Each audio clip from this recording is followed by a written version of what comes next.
Dr. William Parker. He's CEO and president of the East-West Institute, a retired senior U.S. naval officer who commanded warships and served as chief of staff for the U.S. Naval Surface Forces. Thanks for joining me. Glad to be here, Ari.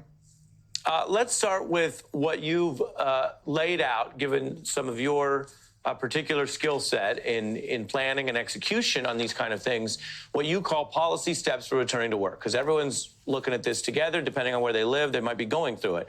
And you say there are actual ways you can run through this, that you test, you collect data, you can, yes, return to work, but then you have to work the groups of people who test negative, look for positive and asymptomatic, look at who shouldn't return, and go on from there.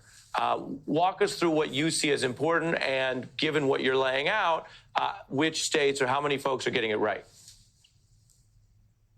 Absolutely. So first of all, I think that the first step needs to be test, and test some more. We need to know how many people are actually infected. We need to know what the mortality rate is. Once we test and we collect that data and we know exactly how many people are infected, who's positive and asymptomatic and who's not, we can go from there. The next step is those that are positive and are likely not to be infected again and not likely to pass on to others, they can then go ahead and proceed back to work with very little possibility of them being infected or causing others to be infected.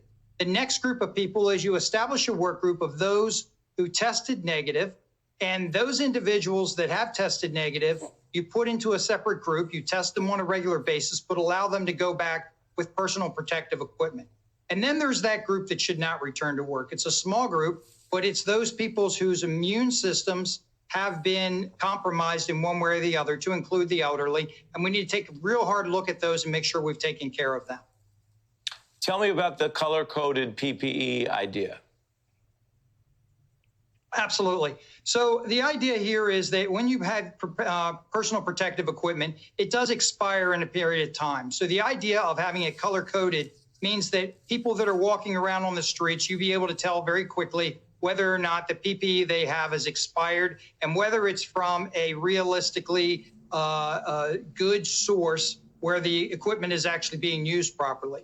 Additionally to that, I think it's very important that we realize that we need to put corporate America to work here. In other words, imagine if we told Walmart that you couldn't operate and you couldn't allow customers to come into your store unless you provided them a clear plastic bag that has whatever we decide PPE is. If that's gloves and a mask, then when they come in, every person that comes in, they get gloves and a mask, and they go in and they have to wear that. And if people are caught in there not wearing gloves and masks, then they're removed, or the company that is being using this equipment then is fined in some way and not allowed to remain open. How do you see this all ending? It's really interesting. I think this ends in one of three ways. I think the first way it ends is we find a vaccine. I think a vaccine is at least 12 to 18 months down the road. There's a lot of testing going on, over 100 different tests happening right now. So that's a good sign, but it's going to take a while to get a test. The second way is herd immunity, and that means that 70 to 90% of the population actually is infected. And once that percentage gets infected by herd immunity, it means that the virus basically said, I've infected everybody I can, and I give up. And then the third way is we get to 12 to 18 months down the road, and at that point, we basically have started to flatten the curve and it starts dropping off on its own. But realistically, it's very important that we continue to protect each other from spreading the disease. For example, wearing the masks and wearing them properly to make sure we're not spreading it from one individual to the other. I'm absolutely shocked in New York City how many people are wearing the masks upside down or not wearing it properly. And finally, when you talk about that third option, we hear a lot about flattening the curve, but when you look at how the United States has so many more cases than any other country, what you're getting at is that it would be much harder for that to be the wind down.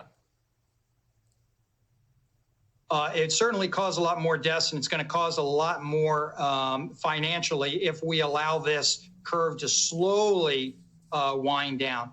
Instead of doing that, if you send people back to work, helping the economy, but at the same time, you do it with a strategy in place that says, when you go back to work, you have the right equipment, you have the right focus and you have been trained properly on how to wear the equipment before you go back to work, I think that helps significantly. Dr. William Parker, East West Institute, thank you very much.